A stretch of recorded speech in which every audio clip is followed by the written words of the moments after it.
ये हमारा हो चुका है कि बजट लाइन को हम जो बजट लाइन ही क्यों कहते हैं इसको बजट लाइन इसलिए कहा जाता है क्योंकि हमारे पास वस्तु दी गई हैं और पैसे दिए गए हैं। तब हमारी संभावना इसमें देख सकते हैं कि हम कितना सहयोग कहाँ कहाँ खर्च करते हैं और कौन कौन से सहयोग को यहाँ ले सकते हैं।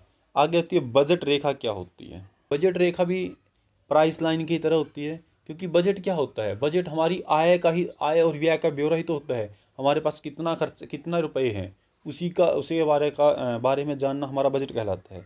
वस्तु ए और बी के जो विभिन्न सहयोगों को प्रकट करती है, उसके द्वारा अपने बजट 1 और 2 पर की गई उपभोक्ता की खरीद जितना वो खर्च करता है उसे कहा जाता है बजट लाइन। चलिए आगे देखते हैं। कीमत रेखा भी इसे क्यों कहा जाता है। अब हमारा दूसरा पॉइंट इसी के अंदर आया है कि इसे कीमत रेखा क्यों कहा जाता है। ये कीमत रेखा किस प्रकार से है, क्योंकि अभी बताया था क्योंकि हमारे यहाँ प्राइस दिए गए हैं कि सेब की कीमत 2 रुपये है तो संतरे की कीमत 1 रुपया है। तो अपने पैसों को इस प्रकार से खर्च कर रहा है जिसमें उसके अलग अलग संयोग को दिखाया गया हो। हमने जैसे चित्र बनाया था, ये चित्र बनाया था, तो ये अलग अलग सहयोग को भी दिखा रहा है कि यहाँ पर वो यहाँ संतरे की 60 मात्रा ले रहा है तो यहाँ सेब की 30 मात्रा को ग्रहण कर रहा है। तो अब ये एक ऐसी लाइन भी था जो प्राइस दिखा रही है कि इनका इस समय प्राइस पर, ये बिंदु पर इतना प्राइस था, इस बिंदु पर इतने प्राइस पर, इस बिंदु के इतने प्राइस पर, कि जब वो 0 की मात्रा करता है सेब की तो संतरे की 60 मात्रा कर लेता है।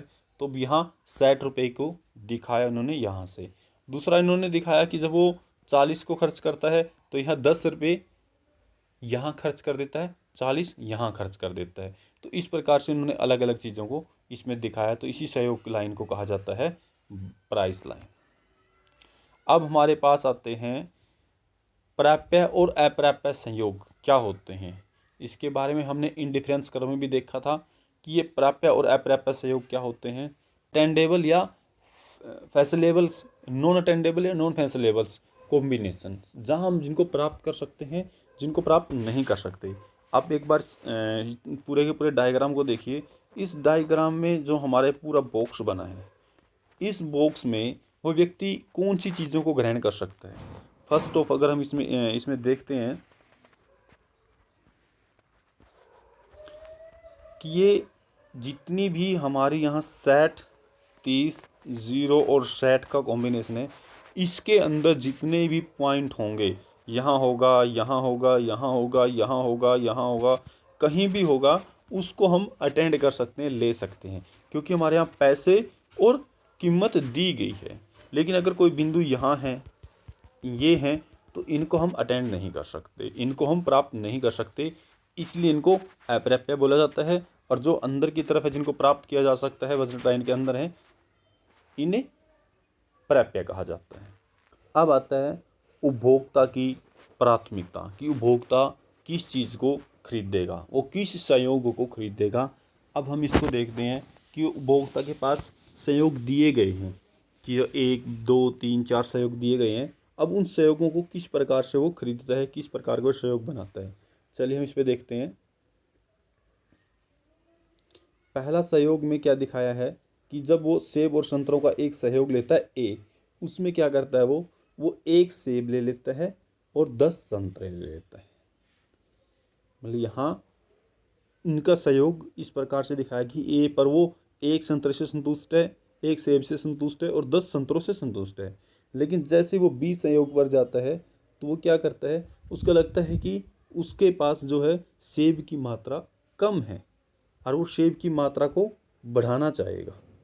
अब जो उसी व्यक्ति के पास संतरे पहले 10 है, अब क्या कर सकता है, वो उसके पास संतरों की संख्या ज़्यादा है, अब वो क्या है इन संतरों को दे सकता है, क्योंकि उसके पास कमी है सेब की। वो 1 सेब को प्राप्त करने के लिए 3 संतरों का त्याग कर देता है। अब उसके पास सामान्य क्या हो जाता है, 2 सेब और 7 संतरे रह जाते हैं। अब जैसे ही उसके पास तीसरे पॉइंट पे आते हैं सी पे, तो वो देखता है कि अब उसके मात्र 1 संतरा सेब और बढ़ जाता है, 1 सेब की मात्रा और बढ़ जाती है। और 1 और बढ़ने से जो पहले वो 3 पे करता था, अब वो 2 संतरे पे करेगा। अब उसके पास 5 संतरे हो जाएंगे और 3 सेब हो जाएंगे। ये सहयोग इसके लिए एक बार फिर आ जाएगा। मतलब यहाँ उसको पहले वो 3 पे करता है, फिर वो 2 पे करता है, और जैसे हम डी संयोग पर जाते हैं तो वो क्या करता है, एक और सेब के लिए सिर्फ एक ही संतरा देने को तैयार है, क्योंकि अब उसके पास ये इसका संतुष्टि का स्तर भी पूरा हो गया है और संतरों की मात्रा भी उसके लिए कम रह गई है। इस प्रकार से वो हर बार पहले की तुलना में कम पे करेगा। अब वो ज़्यादा पे नहीं करेगा उसी वस्तु को एक और एक्स्ट्रा लेने के लिए। चलिए इसको आगे देखते हैं कि इनडिफरेंस कर्व किसे कहा जाता है। यह दो वस्तुओं के सहयोग का समूह है जो उपभोक्ता को संतुष्टि का समान स्तर प्रदान कराता है, इसलिए वह इन सहयोगों के बीच तटस्थ रहता है। इनका कहने का मतलब है कि जो उपभोक्ता है वो दो वस्तुएं लेता है, उसके पैसे दिए हुए हैं, उन दो वस्तुओं पर पैसा इस प्रकार से लगाता है कि उसको समान संतुष्टि मिले, चाहे वो संयोग ए पर मिले, चाहे वो संयोग बी पर मिले, चाहे वो संयोग सी पर मिले, चाहे वो डी पर मिले, किसी पर बिंदु पर उनको मिले तो उनको समान संतुष्टि प्रदान करवाई जाती है। ह्रासमान सीमांत प्रतिस्थापन का नियम और उपभोक्ता की प्राथमिकता। अब देखते हैं कि ये जो हमने एक चीज़ पढ़ी थी कि ये हर बार कम क्यों देने को तैयार है। 3 संतरे देने को तैयार था एक सेब के लिए, लेकिन आगे जैसे वो दूसरी मात्रा सेब की ले लेता है तो 2 संतरे देने को तैयार है, फिर वो एक संतरा एक सेब के लिए देने के लिए तैयार हो जाता है। तो ये लगातार घट क्यों रही है, हम ये देखते हैं कि घटती सीमांत उपयोगिता का नियम ऐसा क्यों होता है, ऐसे किन स्थिति के कारण होता है कि लगातार उसकी मात्रा कम होती रहती है। इसके कम होने की वजह क्या होती है कि यहाँ उपभोक्ता है जो उसके संतुष्टि का जो स्तर है वो लगातार कम हो जाता है। अब वो उससे संतुष्ट होना शुरू हो जाता है और वो उसी मात्रा के लिए कम पे करेगा। जैसे हम दोबारा से एग्जाम्पल इसी का ले लेते हैं जो हमारे पास ये आया था। यहाँ क्या था, इस लाइन में देखिए, जब उसके पास एक सेब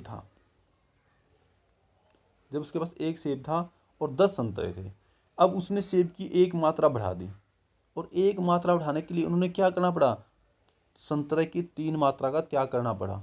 ये त्याग इसलिए करना पड़ा क्योंकि उसके पास प्राइस दे रखा है और पैसे दिए हुए हैं, तो अब वो या 7 संतरे और 2 सेब ले सकता है कि कॉम्बिनेशन बना है, तो इसके लिए कितना त्याग करना पड़ा, उन्होंने 3 का त्याग करना पड़ा।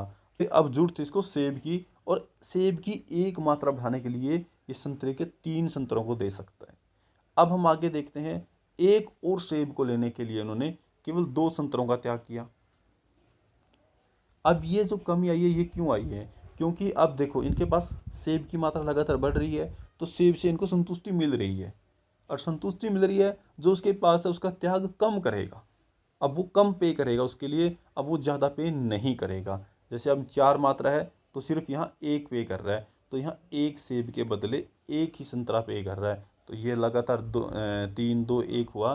तो ये ऐसा हुआ कि वो लगातार संतुष्टि स्तर बढ़ता जाता है, तो वो कम पे करता रहता है, और लास्ट में आके वो मना भी कर देता है कि मैं इसको चेंज नहीं करूँगा। ऐसा सहयोग उसके लिए फिर सामने आ सकता है। तो ये हमारा घटती सीमांत प्रतिस्थापन का दर की घटती कैसे है, ह्रासमान होता है घटता हुआ, सीमांत होता है एक और अधिक प्राप्त करने के लिए, प्रतिस्थापन होता है एक की जगह दूसरे का लेना, तो इसीलिए इस नियम को घटती प्रतिस्थापन नियम दर कहा जाता है। ये देखिए हमने जैसे इसके अंदर ऊपर देखा था वो नीचे इसमें बताया गया है।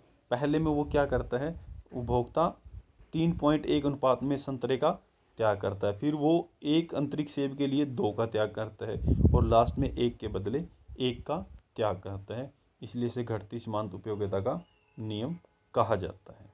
बाकी देखेंगे नेक्स्ट वीडियो में। Thank you.